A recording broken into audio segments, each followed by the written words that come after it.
Association of Pastoral Therapists that we think is having its 18th annual meeting. That's a lot more than most of us thought we could. Welcome to you all. It's wonderful to see these familiar faces and see a few new faces here too. And one of the faces that is that's familiar to almost everybody and is not new at all is Dick Bruehl. Dick has been a pastoral counselor for about 140 years. 143. Dick probably has had as much to do with nurturing people along in this journey as any man in the room right now. And when we were talking about what we wanted to do on Friday night, Chris and I, we both started talking about you, Dick, because we wanted someone who could tell the story of what's happened to us, as well as in the context, of course, the story of what's been going on with you. And you're a natural for that. And we all, there's so many of us that have received the supervision. There's probably people that can't be named that have seen him as a therapist, and it's been a long, rich journey for you, as we all know. And Dick was once my evaluator when I went up for diplomatic a number of years ago as well, one of the three evaluators I had in the region. So I have a personal connection with him, not only in that level, but on many of the leadership levels that we've shared along the way. And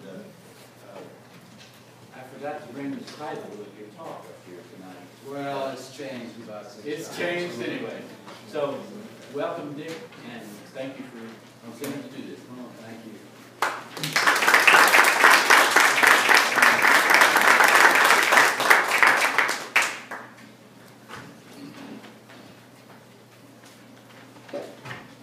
Well, thanks to all of you for inviting me to come here for this. I would have been here no matter what, but being invited to come and do this was a really special privilege. I do have lots of connections with a lot of you over a lot of years in a variety of ways, and I really value that very much. And so it's like, I didn't know exactly who would be here tonight, so it's kind of having to figure out what would be good for people I've known for a long time, what would be good for people who didn't know me at all, and what might be good for students who had no idea about pastoral counseling or who I was or any of that other stuff. So anyway, I've prepared some remarks, and I'd like to get into that.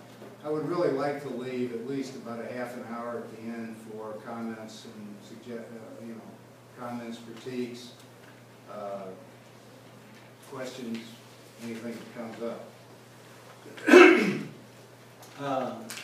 Going into this, I'd like you to keep in mind just 3 words that I think will be hooks that you can hang some of the things on as we go on through this, and will help you kind of see a direction as I go through some of my ramblings. I hope will be coherent and will have some meaning in themselves, but I want to give you 3 words to think about right from the start. One of them is crisis. The second one is vision. And the third one is authority. So just keep in mind these 3 words. You don't have to define them. You don't have to worry about it. You don't have to do anything with it at this point. But crisis, vision, and authority. And kind of listen to that as we go on. Ron did a real dangerous thing asking me to come and do this. If you ask an old guy to go back and talk about his career and all that stuff, you may be here till whenever. About time. Yeah. But I'll be more disciplined than that. I think I got this down to something. I'll make a pact with you. If I see your eyes glazing over, we'll stop and move on to something else. Or if I don't see your eyes glazing over and you need to tell me that your eyes are glazing over, raise your hand and say, or something like that. Because I don't want to bore the heck out of you. I hope this will be interesting and engaging to you as we go ahead.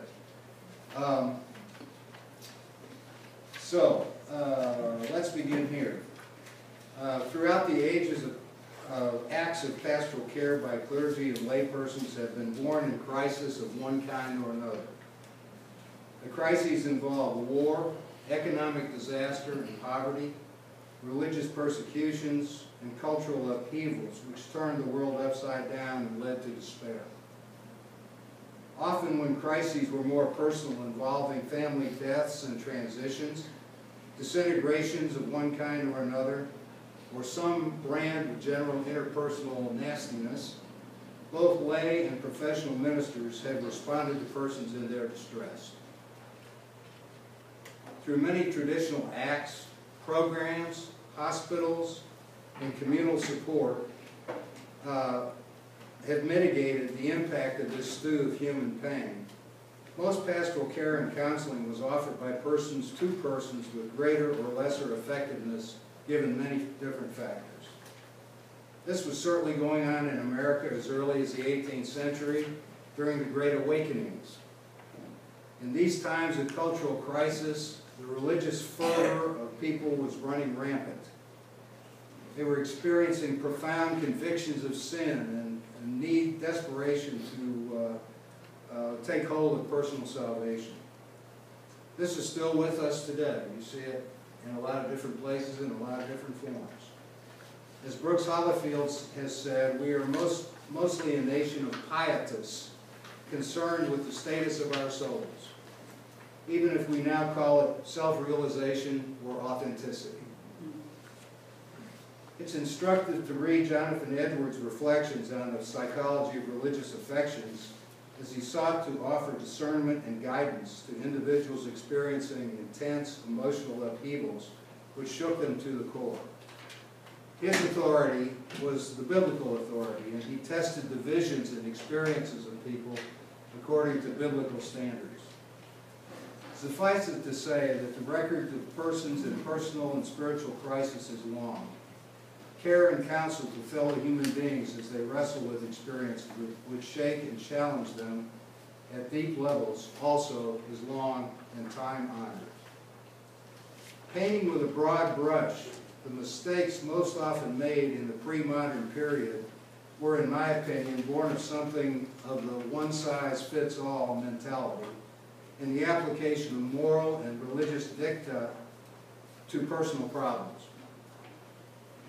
In the days before much awareness of unconscious cognitive and emotional processes, before a clear awareness of the impact of context on human suffering, before a serious study of the dynamics of relationships, before a clear understanding of the role of genetics and the nature of intrapsychic dynamics, persons were often put into categories and treated with whatever guidance was at hand. The old treatments of, and I quote, "If you had more faith, prayed better, trusted God, knew Jesus in your heart, you would not be suffering," were applied much more often than we care to admit. In short, pastoral care was often authority-centered from the top down, if you will. The modern pastoral counseling and psychotherapy movement of the last 100 years also developed out of personal and cultural crisis. We have in our nation experienced at least 6 major wars, as I count them. I may have missed 1 or 2 in there. 2 or 3 depressions, depending upon your definition. The rapid rise of science and technology, the discoveries of depth psychology and psychoanalysis, the wholesale reconstruction of family life and roles, and a heightened awareness of our personal and national vulnerabilities. We've had plenty of opportunity to experience what Bruehl May called existential doubt, guilt, and despair. I'm going to move on into the origins of the pastoral counseling movement and I'm going to do this as a prelude to talking about my own journey in that. The history of pastoral psychotherapy was also born in personal crisis. Anton Boyson was chaplain at Worcester State Hospital in Massachusetts. He was an intellectually gifted man who was also schizophrenic. In his lifetime, he experienced multiple major episodes of full-blown psychosis, all of which involved idiosyncratic religious ideation. This experience he documented in his book, which is interesting reading, at least from a historical perspective, entitled Out of the Depths. And also his other book was The Exploration of the Inner World, which had some fascinating stuff in it if you ever get time to read it.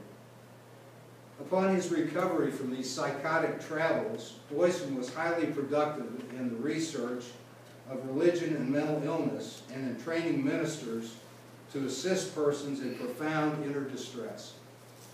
My mentor, Carol Wise, was Boyson's student and followed him as chaplain at Worcester State Hospital, where Carol trained students for 10 years. Carol subsequently left Worcester and functioned as a counselor in the YMCA Counseling Center and as Minister of Counseling at the Hennepin Avenue Methodist Church in Minneapolis. Very large downtown Methodist church there. He was one of the first to do that sort of thing in a Methodist tradition. In 1948, Carol was appointed the first full-time professor of pastoral care and counseling at Garrett Theological Seminary. From that post, he had huge influence on many students. Wrote several books, dozens of articles, started a PhD program in pastoral counseling and personality, and became a recognized leader in what was then an embryonic movement. Just to give you a personal aside about how radical this appointment was at the time, I mean, this is so ordinary to us. Yeah, well, you know, I'm whatever. In 1942, my dad graduated from Garrett. And he told me, when he had been out in ministry for a long time, that the sum total of his instruction in pastoral care were two 2-hour lectures on pastoral ethics. He graduated in 1942, folks, from a liberal, intellectually respectable seminary. I mean, just think about that. And here in 1948, Carol was appointed the first full-time professor of pastoral psychology at Garrett. That seems dramatic to me. But let me give you a little personal contact with this whole thing that was going on. I arrived in Evanston, Illinois in the fall of 1961. Looking back, I see a somewhat depressed young man who thought he was coming to Garrett to get an MDiv, go on for a PhD in religion, and teach in college somewhere. Like many young people, I was not certain of my future, my vocational identity, or who I was personally. And then somebody threw a bomb into my psyche. I would begin changing in a hurry when I enrolled in Carol Wise's basic required course entitled, I always remember this to this day, didn't even have to look it up, Personality and Pastoral Care C1. The rigors of this course were known to me only by reputation. I knew most students regarded it as the anatomy course at Garrett, which was to say, if you could get through this, you had an outside shot at graduating. If not, good luck. So I came to this course sporting a rather uninformed bias against psychology, growing out of my disaffection with a rather nihilistic approach by at least one major professor in psychology at DePauw University in Greencastle, Indiana. At any rate, I sat in this large class when this rather small man with a somewhat squeaky voice, who was barely visible behind a large wooden pulpit which served as the lectern in that room, started the class for the quarter. We were on quarters now, which is going to make one thing I'm going to tell you even more shocking. Carol began the class by giving us a case of parents, writing this up on the board, I still see them doing it, of a family experiencing great distress at the loss of a child. Then he turned to the class and he said, what would it mean to offer pastoral care to these people? I and we hadn't the foggiest. We didn't know how to respond to this at all. So that was just the beginning. Now after 3,000 pages of heavy-duty reading, 3 tough exams, and many lectures and discussions, I was hooked, fascinated, and more depressed. I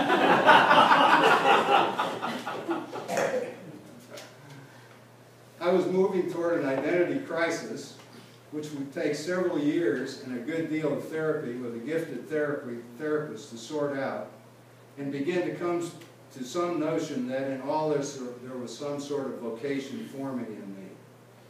My therapist was wise enough to nurture me in the discovery of my own vision of who I was and who I was becoming, and I'm eternally grateful to him for that.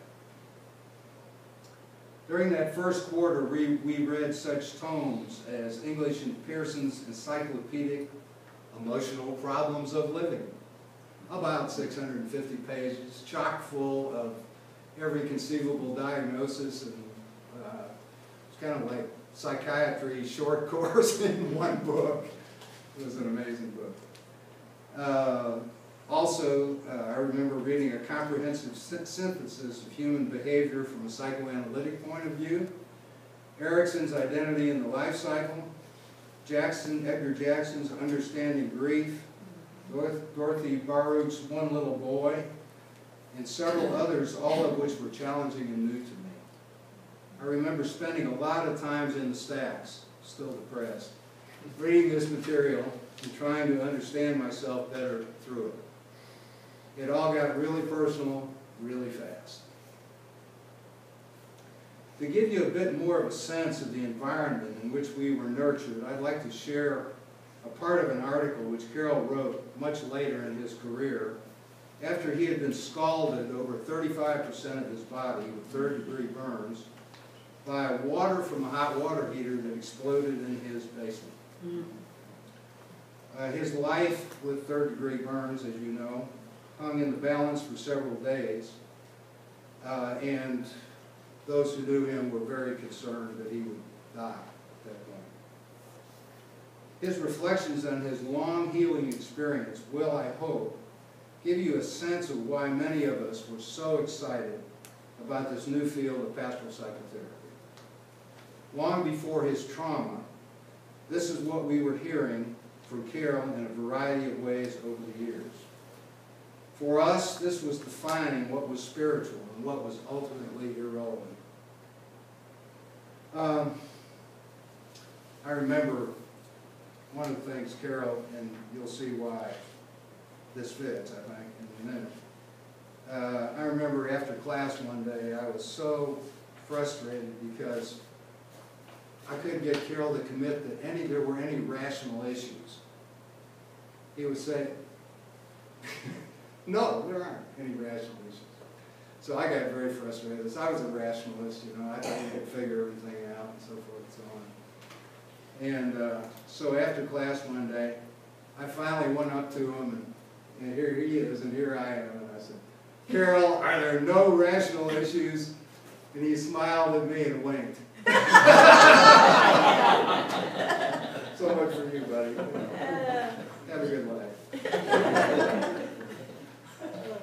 So, take a look. The first thing that you have on that handout, if you didn't get a handout, there's some over there in that box.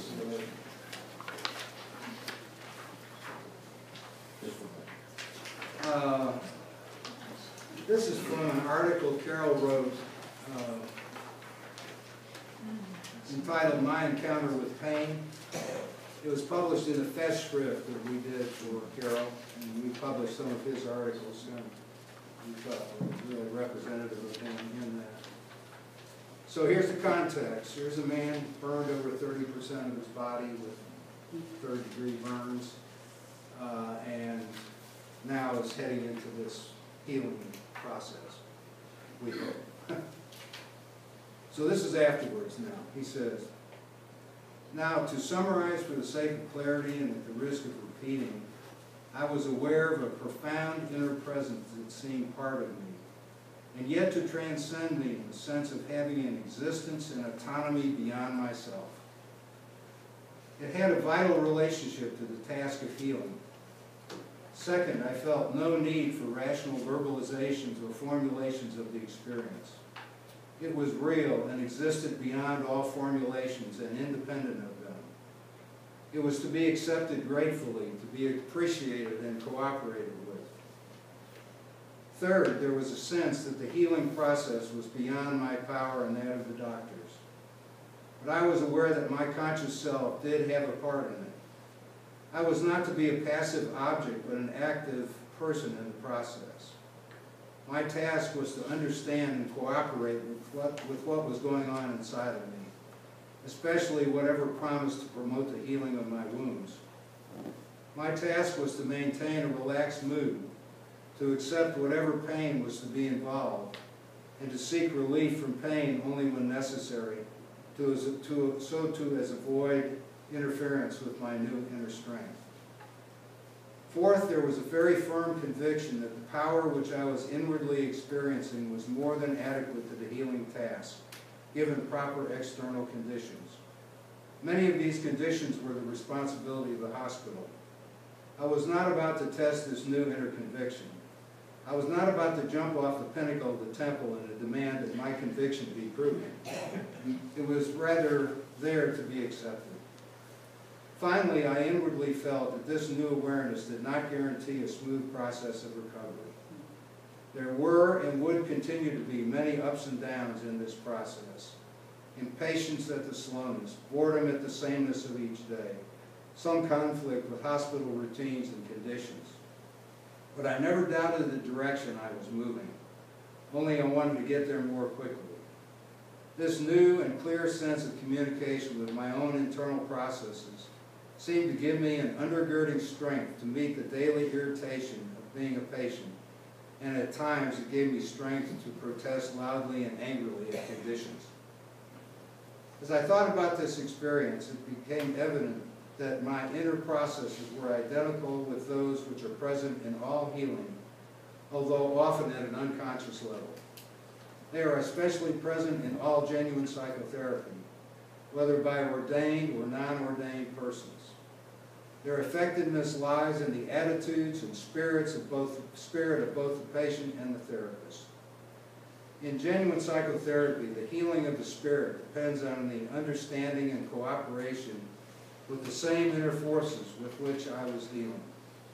Any genuine pastoral care or pastoral therapy needs to be practiced with an awareness of this reality in human life.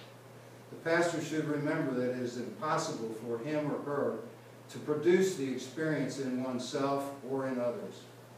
There are no 3 steps to its achievement. I suspect the fact that my defensive ego was almost completely dissolved, leaving me on the bedrock of personhood, had much to do with it.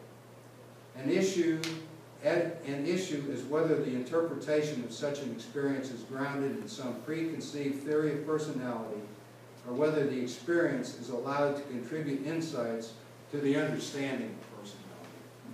Well, we could go, I think it's great stuff. I hope you kind of groove with that, and I don't want to get too bogged down on that. But this, to me, was what we were getting from Carol in class, in his sermons, in the chapel, and in personal interactions. And it was very, very exciting stuff to me at that time and to many of us. It was interesting. One of the worst things that Carol had to deal with was that I believe the top 5 students in the 3rd year class, academic average and all that stuff, went into the PhD program in pastoral psychotherapy. Other faculty was not happy about that.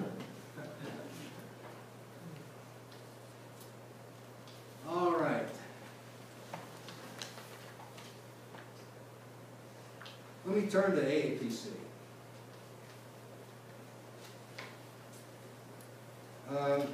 And a little broader than that, to the professionalization of pastoral psychotherapy, in which Carol and I and many other folk became involved. Some of this may surprise you. The situation was this. By 1960, there were well over 300 pastoral counseling centers of one kind or another operating in the United States. Some were started and run by well-trained individuals, and and others not so much. Some were sponsored by churches, others by councils of churches, still others were formed around one or more charismatic individuals. The various denominations at the time were being flooded by requests to approve clergy for specialized ministries of counseling and psychotherapy. The nominations were, for the most part, totally at sea about whom to bless and whom not to bless. They were called upon to exercise an authority without knowledge or vision. So somebody had to provide both. Howard Kleinbell, whose name may be familiar to many of you, Carol Wise, Paul Johnson, and other leaders in the field decided to call for the formation meeting of AAPC in St. Louis in 1963. This was the beginning of AAPC.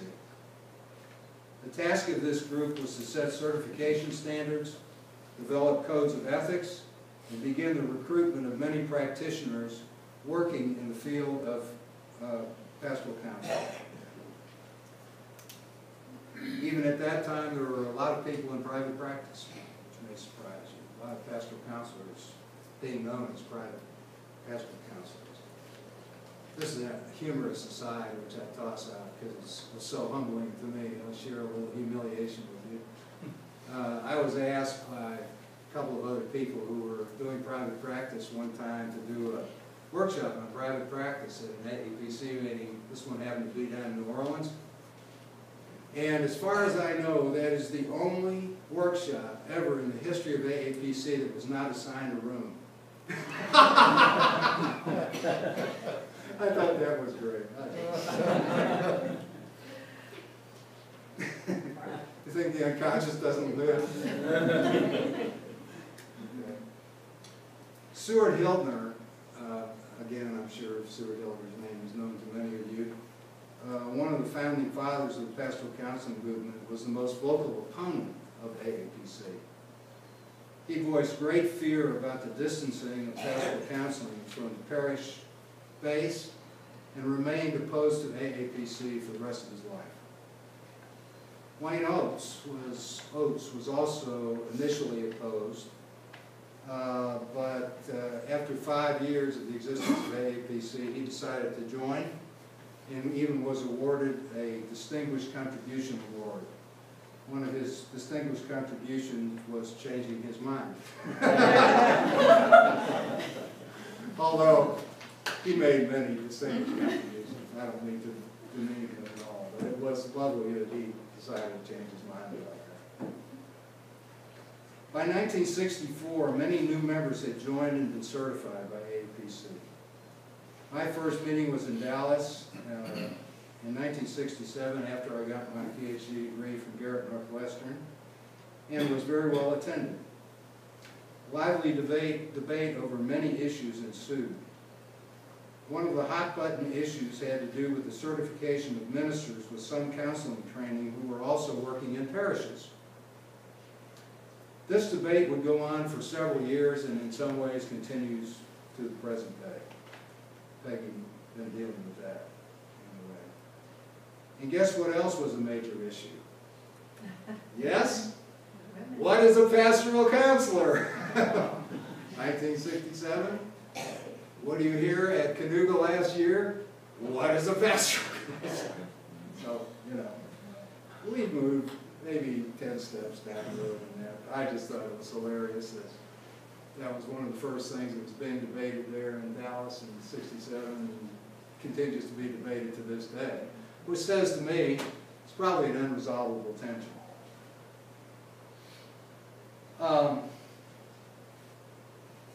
All right, let's see.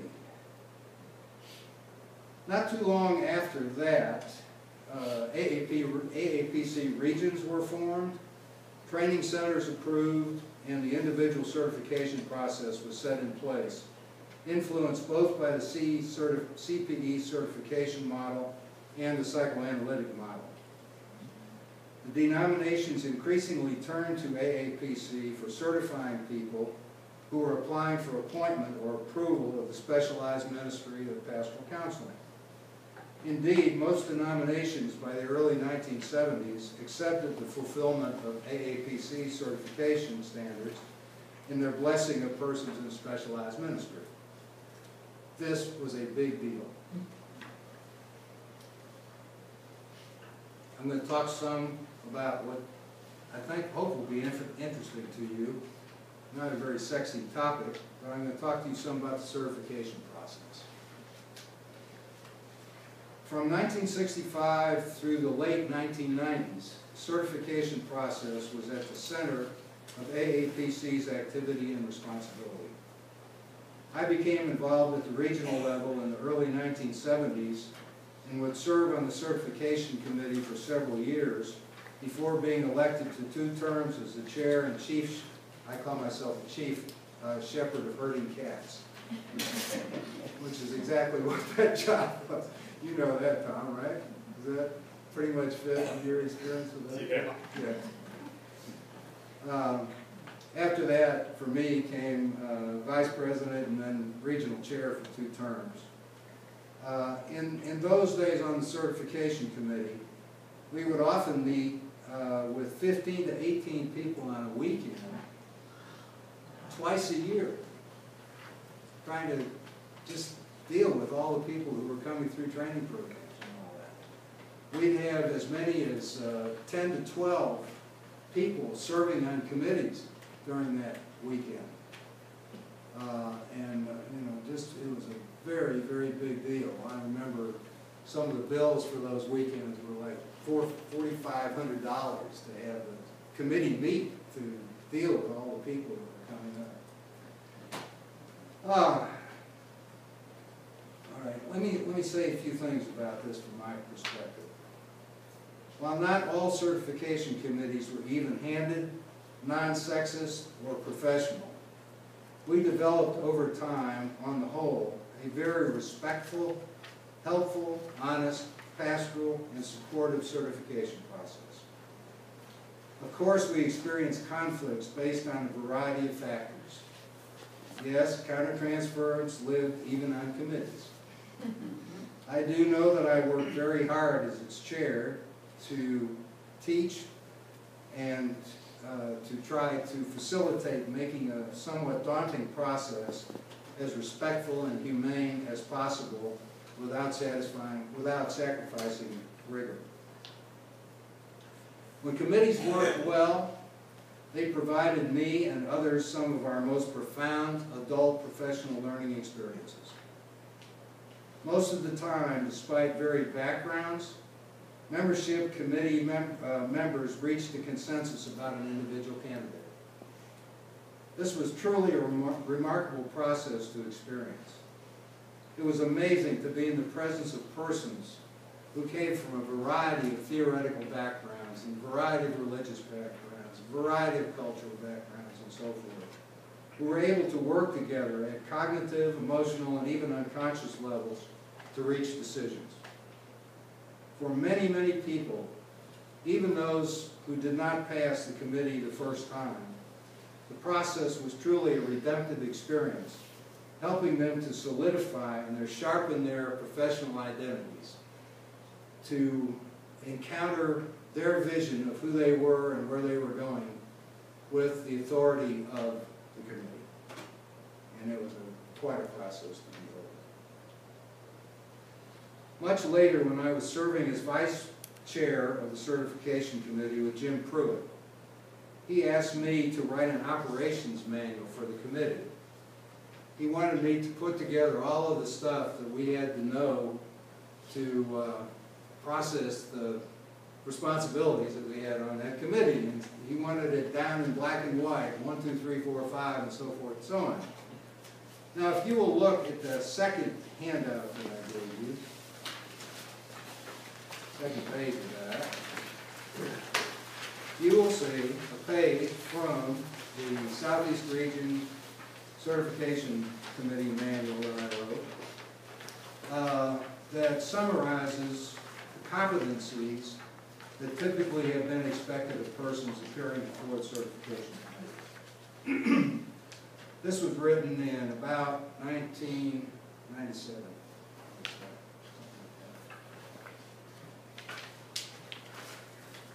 I'll just run over these quickly. You can kind of look at it. I hope it will be at least of some historical interest to you, and even might be useful to you in thinking through how to make judgments about where people are in training processes and this kind of stuff as you go along.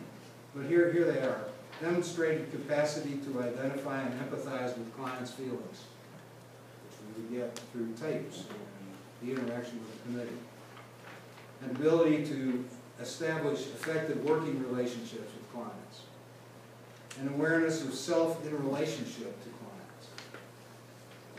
Capacity to understand and deal creatively and therapeutically with transference and countertransference issues in the therapy process.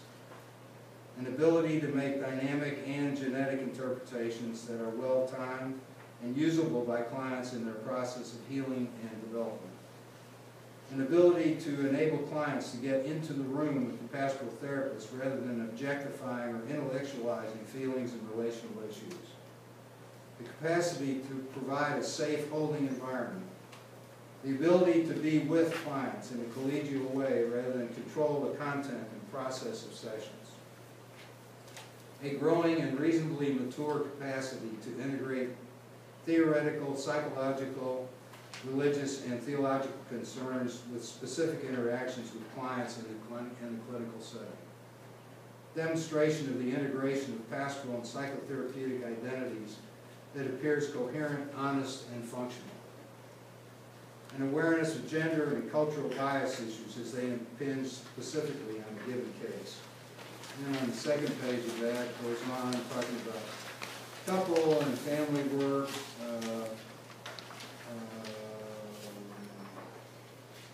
so forth and so on. You can read that and see what that's about. Now this represented the best estimate I could make at the time after many, many years in the certification process.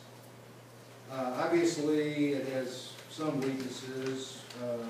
It has certain biases which may or may not be relevant to many of you today. Some of the language may be different. You may use different language for different parts of this or whatever, and that doesn't bother me much at all. But you will note that the emphasis throughout this whole thing is on the therapy relationship. And however you think about that, or however you function, or whatever your theoretical orientation, or whatever, as far as I know, research says that's the main game. And that's what we were getting at in this. A lot of these things, you would be surprised to see how many people would come up for certification by AAPC, appear before our committee, and be very weak in several of these areas. And these are the reasons why people would say, you know, you need to go back and work on this. They couldn't get anybody in the room. It was all out here somewhere about this and that, problems out here, and blah, blah, blah, blah, blah. And say, okay, how do you get this person back into the room so you can have an encounter with that individual? So anyway, I thought you might find that at least of some historical interest. All right. Pastoral, let's see, I want to leave at least a half an hour from this comments. This section is entitled AAPC, Pastoral Psychotherapy in the Future. Due to legal and some ethical issues in the certification process which were threatening to bankrupt AAPC because of lawsuits, AAPC no longer certifies professional functioning. Rather, certification requires the fulfillment of paper requirements, including education, supervision, and licensure in the mental health field. This change has been experienced by many members as a huge loss. Many have dissociated themselves from the profession and certainly from AAPC. or have become passive participants. Personally, I also experience this change as a big loss to the organization, the profession, and the mental health field in general. The AAPC process was, in my opinion, about the best, most thorough and rigorous certification process in any mental health field. I was astounded to learn that in Tennessee, for example, one could be licensed as a psychologist to do psychotherapy with no review of clinical competence whatsoever. This was true elsewhere as well, and still is. Many others, but certainly including me, believed in the AAPC certification process and poured our lifeblood into making it work. Though wounded by this loss, many of us have stayed connected and maintained a primary identity as a pastoral psychotherapist. This identification comes out of deep sources, which are both known and unknown, and that really doesn't bother me much anymore. And it wouldn't bother Carol either. So where do we go from here? Let me summarize some main points. We have kept the fires burning in a profession which from the beginning had a profound missional quality stemming from Boyson, Wise, Hiltner, Oates, Johnson, and many, many others.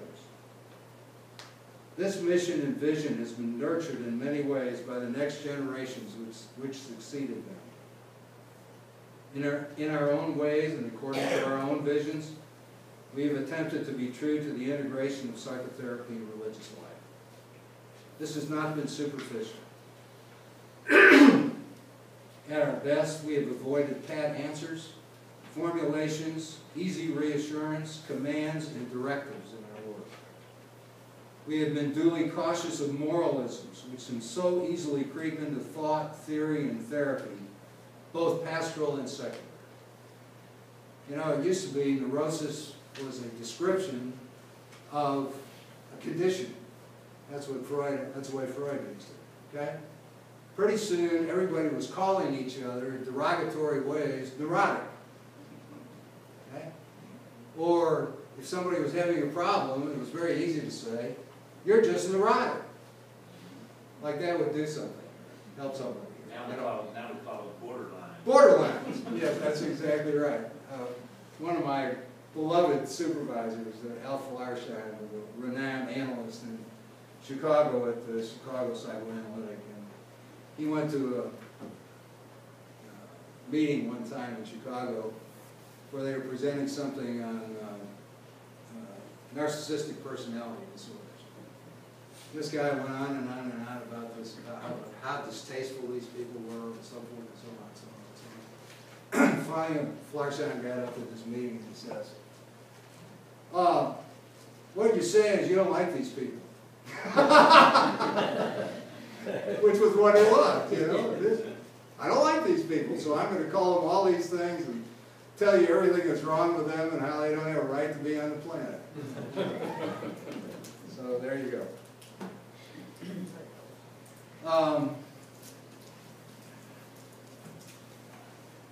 I like to think through our own identity crises as individuals and in our association that we have kept before us the truth that genuine spiritual insight and change emerges not from our religious symbols, out of the religious symbols, but that our symbols take on meaning out of our life experience, our own crucifixions and our own resurrections. This, I would argue, is the main gift we have given to the church and society. It is also the thing I fear will be lost. We have kept alive the notion that each person, every person on earth, in one way or another, no matter how modest or how grand, can catch a vision of a more whole, richer life and relationship. And we've kept that alive, and I hope we keep it alive. In short, it is this depth perspective which Carroll exemplified in his article, which is not about psychodynamic, religious, cognitive, or any of those systems. It is rather about soul or spirit or vision, if you will. Spirit can be nurtured, but never created or commanded. Neither can it be contained in neat, pat, or standard theological formulations. As the mystics say, The God that can be known is not God. Now, I don't know where we go from here in any grand way, but I do have a sense of some things that will go with us on the journey. That we will increasingly share this journey with others from other professions is probably only as it should be. Where the fundamental bedrock is the holistic appreciation for discerning the spirits in our crazy time, no matter our profession. I'm convinced that there will always be a need for discerning and disciplined persons who understand more than superficially the conflicts and grandeur of the human soul. Persons who know that life is in the vision. Authority can test the vision and keep it real, and it can also kill it. We need to know that. No less than our forebears, we live in a time of crisis and change. The effect of ill-conceived wars, of political and even religious narcissism, a time of frightening economic inequality will unwind in the next generations. Who and how we will be there to serve individuals and families, I do not know. Will we succumb to the cry for easy answers to their deep questions, or will we find a way to be with them in their struggles? Will we be there to bear witness to the presence which ultimately transcends crisis as we work out our salvation in fear and trembling? Professionally, we are finding more therapists, both religious and secular, who are seeking a deeper understanding of transcendent presence, the ultimate font of all healing, in relation to the concrete human, personal, and relational problems which we all are acquainted with. We can take satisfaction that we have played a role in defining the issues involved in the integration of spiritual and religious experience and psychic conflict. We ultimately work in a field which no one owns. This is true of all mental health professions. Though we want to protect our territory, quite naturally, we are moving forward and sharing our insight and practice. We have had, I think, a major impact in the growing awareness of the function of religion in personality, families, and society. I've always been struck that when I explain to lay people that pastoral counselors seek the integration of psychological, religious, and spiritual insights, most of them say, of course, it makes sense. Finally, what is a pastoral person? This will continue to evolve over time. I'm reminded of Richard Cheswick's advice of years ago that the psychotherapist must be acquainted with many listening contexts and many ways of hearing what people are saying and be able to adjust according to the way the person is expressing him or herself to be able to comprehend what the meaning of this is.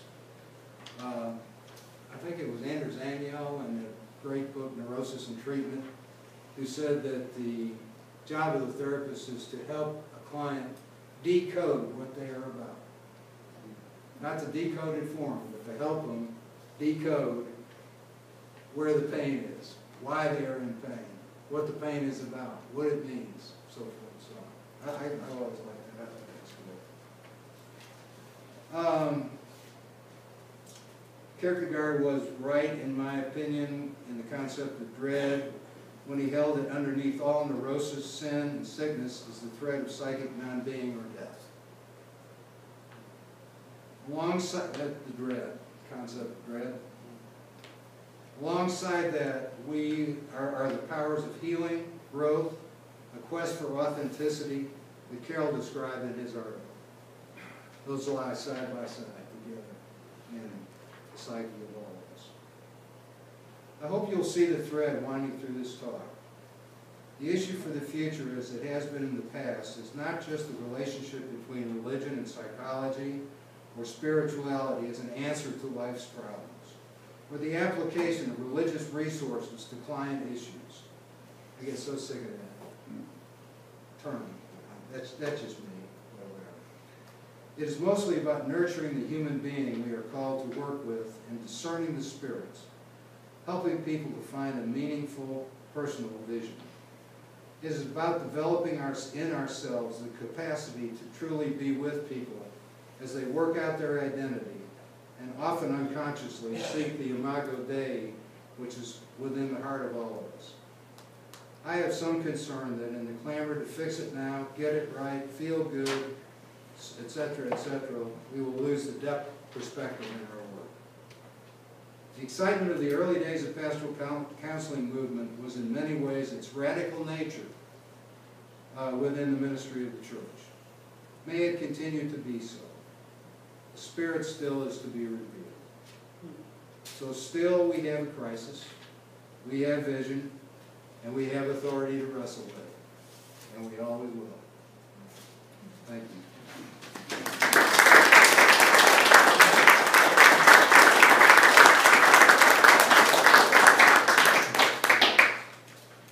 You got 30 minutes? Good. Okay. You want to stand up and move around a little bit? I know you've been sitting for a long time. Why don't you do that? What's it doing? It's water, it's blood in your leg. Not even one.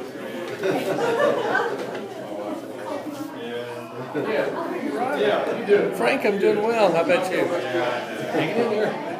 You're looking good. Yeah. You're looking good. You're looking good, dude. Yeah. Try to stay home.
Let's rejoin.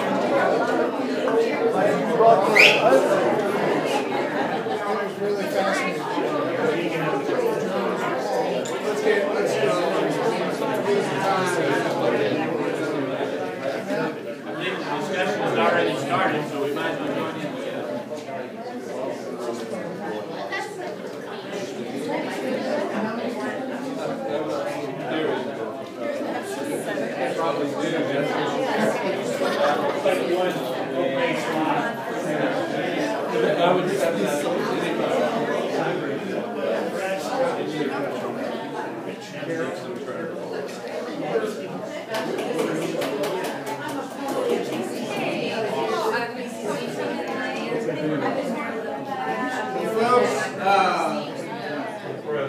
Let's call us back to order. I don't want to run over time here.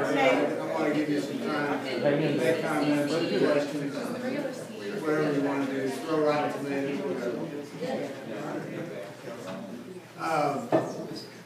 So what's bubbling up in you as we take this little break? Well, as a personal note, along with this history, Okay. I identify a lot with what you're saying, and then I worked with Dr. Rose at Southern Seminary, and that was my mentor. Got me in here at Vanderbilt with Listen Mills. Now, Oak will not let me do the THC program at Southern. He said I had to leave the campus for 2 years. I've been in school straight. And he was in contact with Mills about something. I don't know if he's down here or what. Called me to his office and said, in fairness to you, there's an opening, which, you know, you were my supervisor. There was an opening down there. Jim listener called, gave me his number. So I want to just, in preparation for coming here and listening to you, I reread a couple of books and I want to, if you're not familiar with Allison Stokes' Ministry After Freud, you want to look at that again, because that's a branch of what you're talking about. You know, so that's a very interesting concept of how it affected the pastoral counseling. And the other one, just, of course, you mentioned Dr. Wise, but is Dr. Oates' autobiography is called The Struggle to Be Free, My Story and Your Story.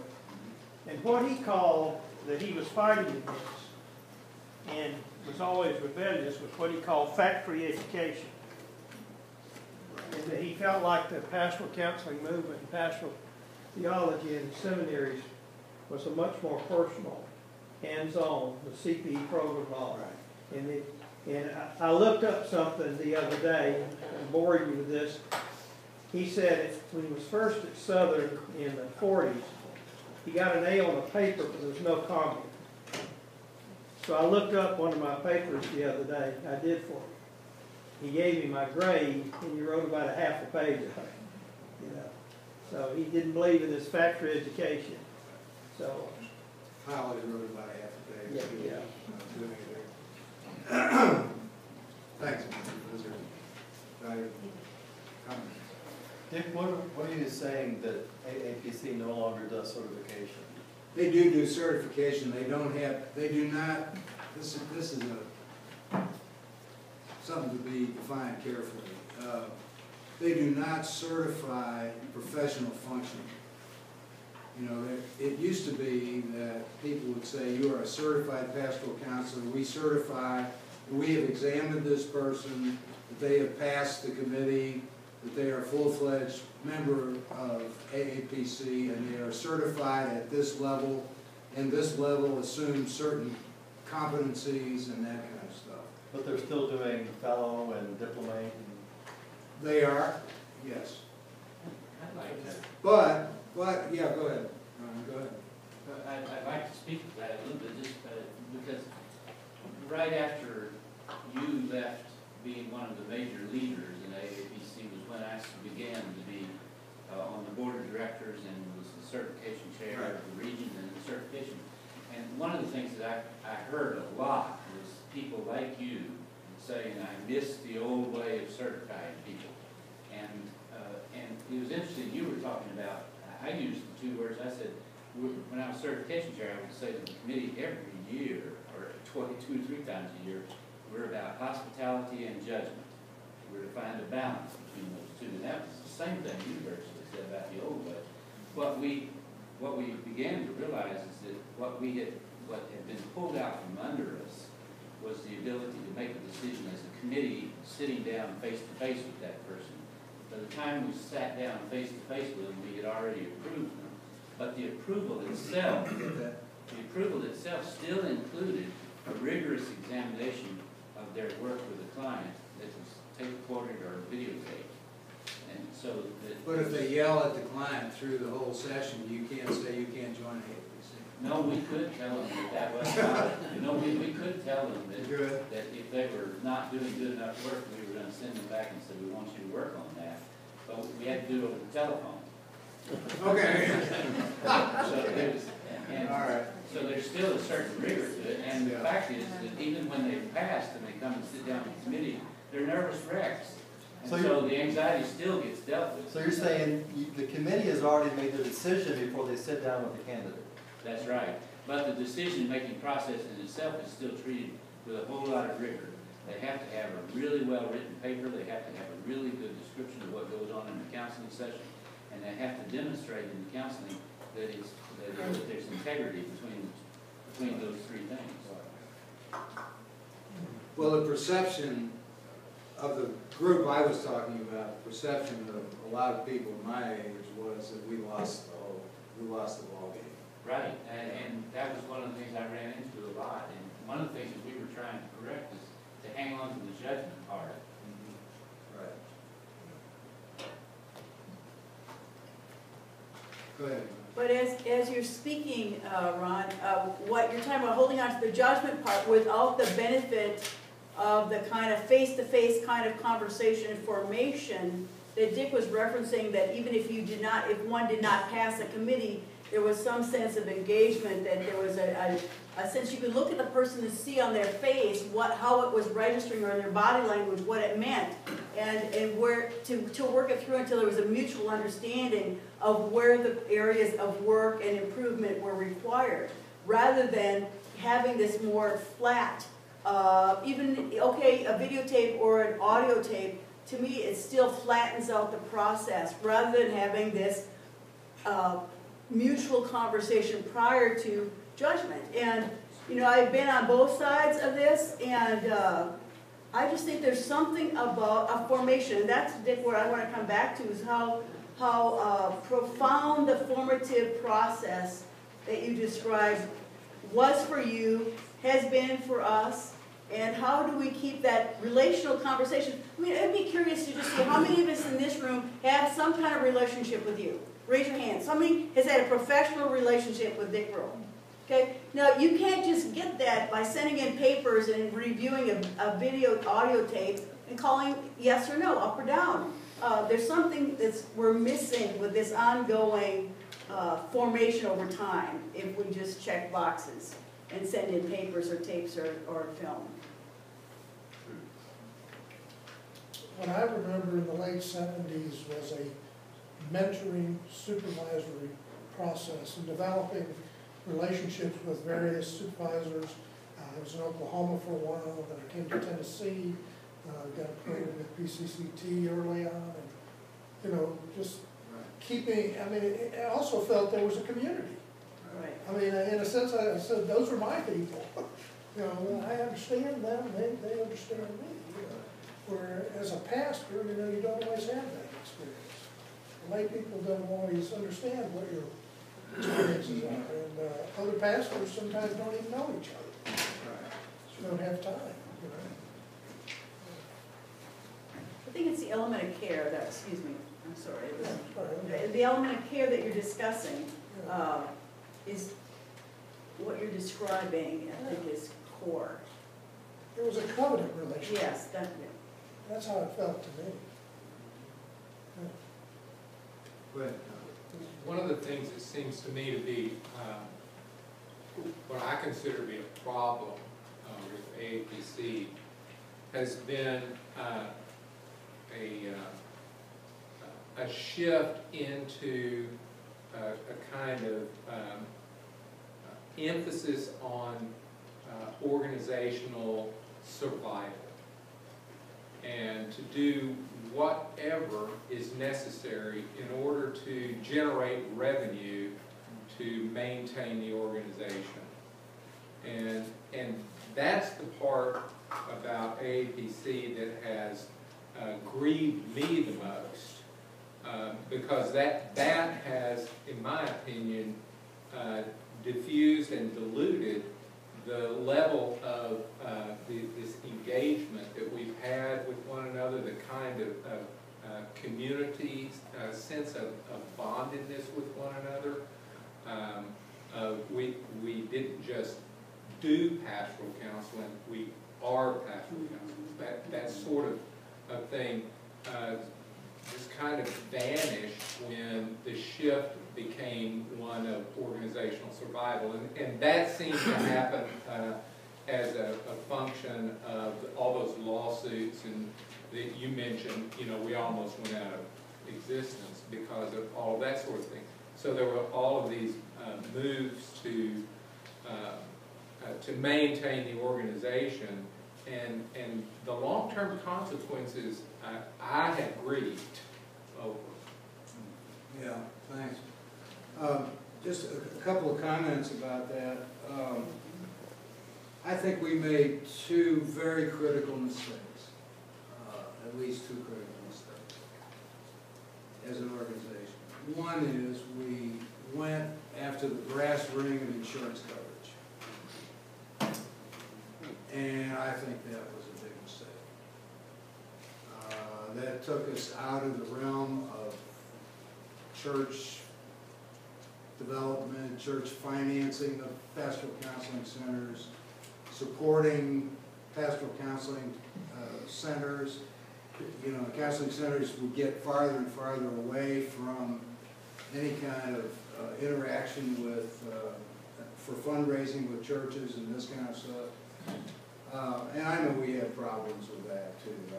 That's not just some grand answer, but there's something in that. It always seemed to me that was probably a critical mistake, that we went after that whole deal and essentially wanted to become kind of junior doctors. Junior doctors rather than pastoral psychotherapists. You know, we wanted health insurance.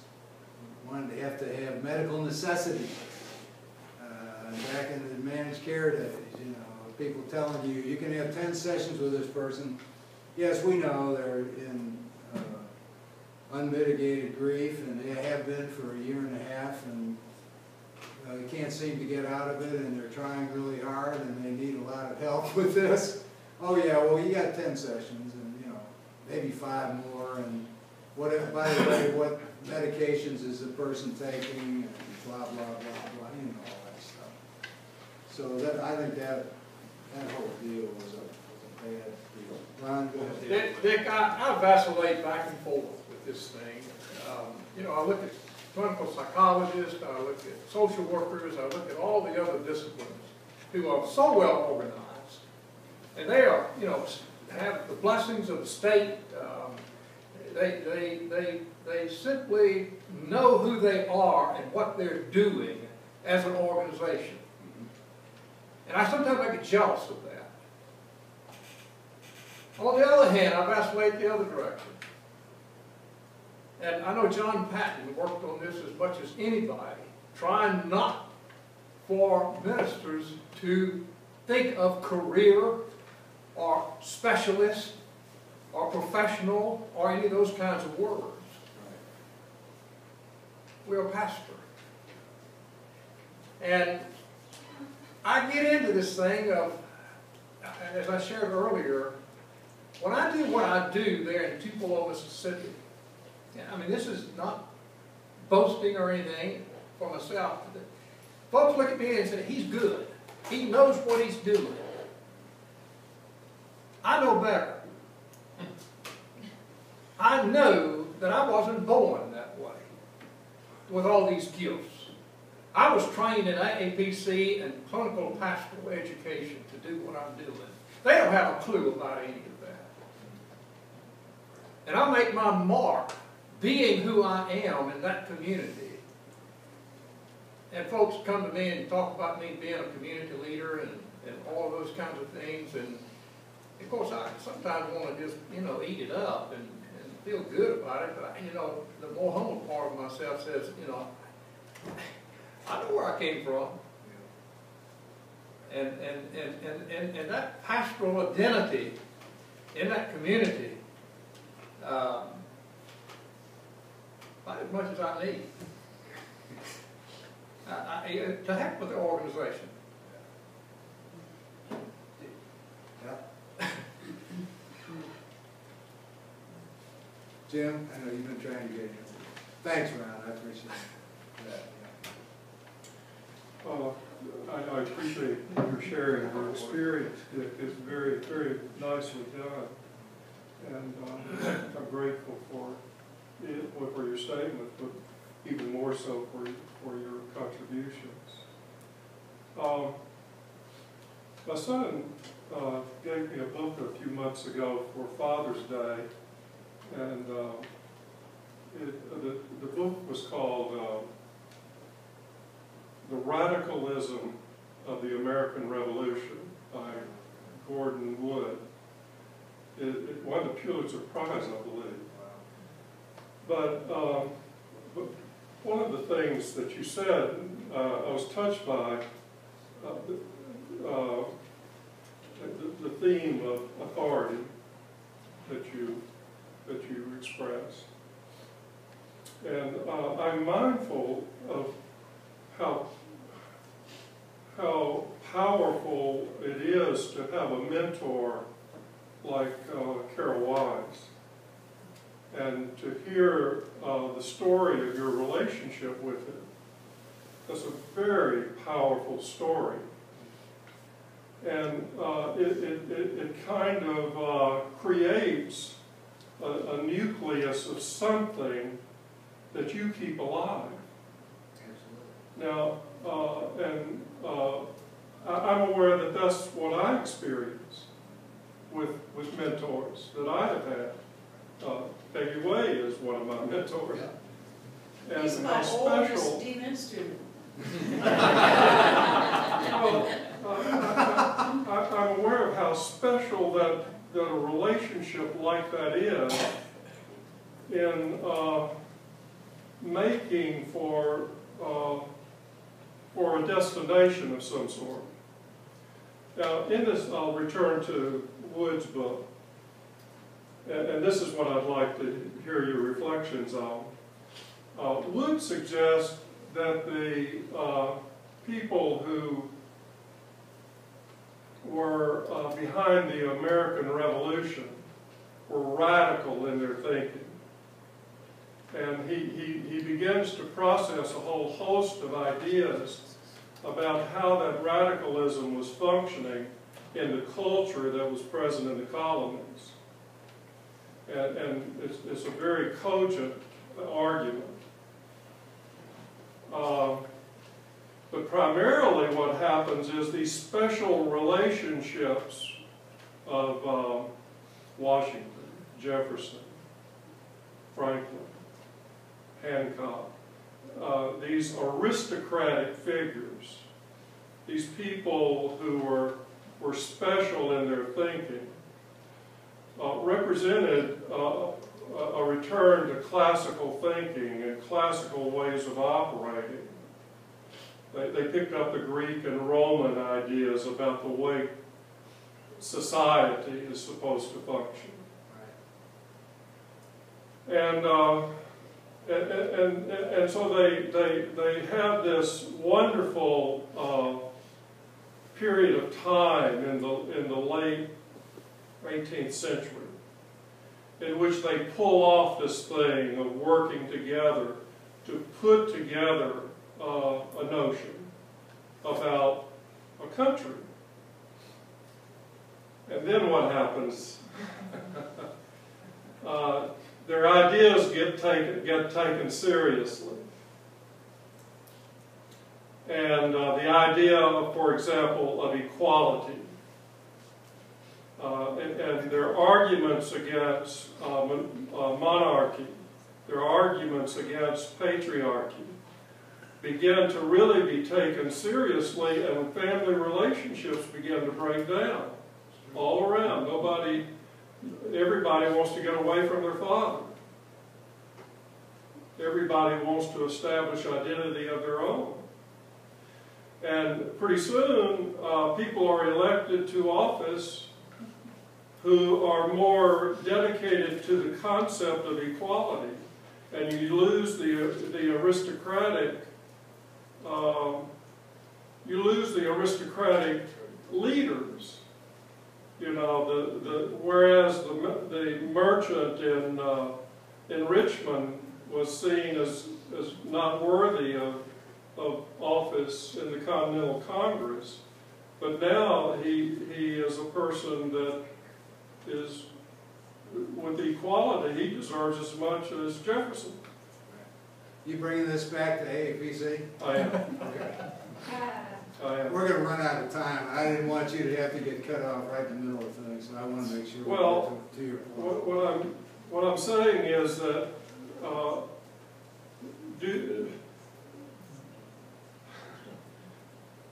is it reasonable to hold on to the images that we have of the special people and relationships?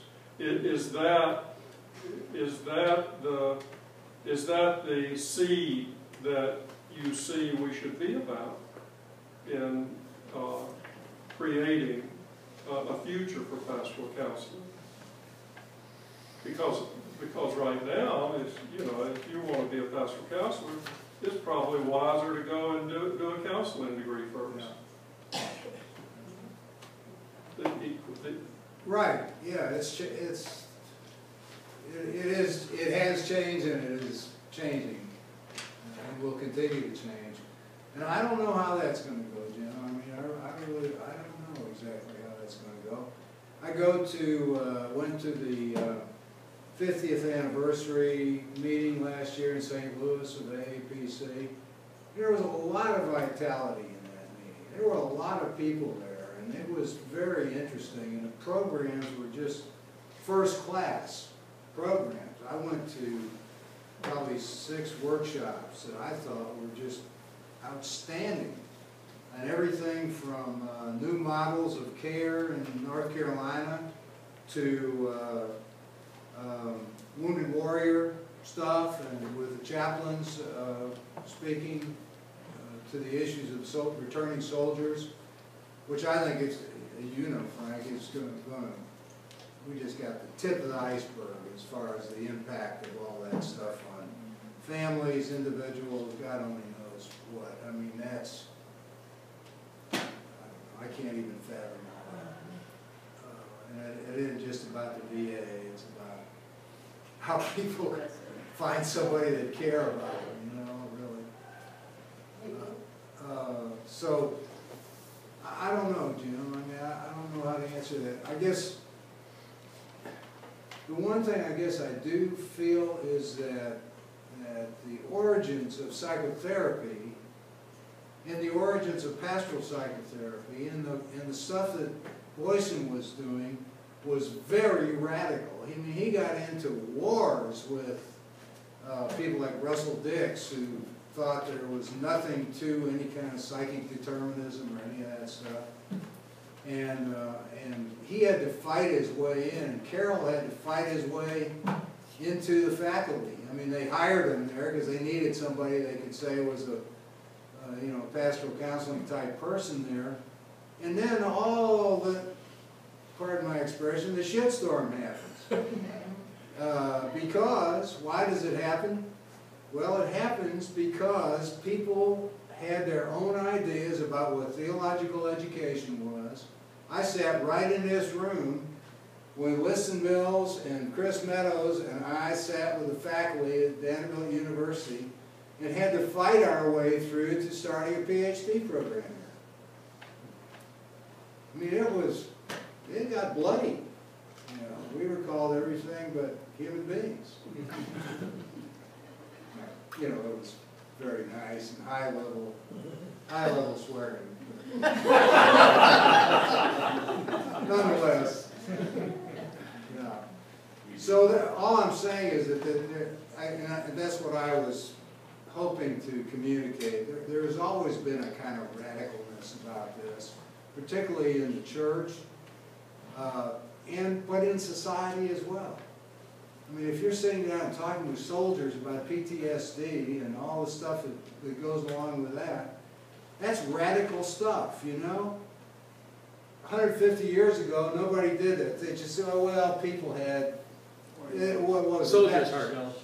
Yeah, battle fatigue. That was the next war. Soldiers' heart, the Civil War. Yeah, okay. So anyway, you know what I'm saying. It's always been pretty radical stuff, and it's that radicality that I think is pretty interesting, exciting. Go ahead, you ready to let me done? I'm sorry.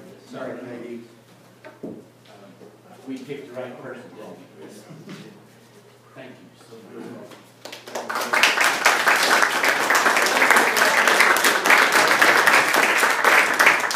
I would like to hear what Peggy has. Yeah. Well, I just say 1 minute, that at the end, Dick summarized Sue Hiller's point of view. Just wanted to point that all out to you. Because basically what he said at the end was that the generic discipline is care, and counseling is a subset of care. And the radicality lies when we claim that human beings are born into periods of peril, and that there is care that has to go on from the beginning of history. Healing, sustaining, guiding, reconciling, all that old stuff is exactly the kind of stuff that goes on when you read the New York Times tomorrow morning. And the generic issue there is not specialization in counseling. The generic issue is really how do we care with and for human beings who are living in the kind of world that we all are familiar with, we're living with. And that's where I think the creativity lies. I just wanted to use Sue Hiller's name. You know,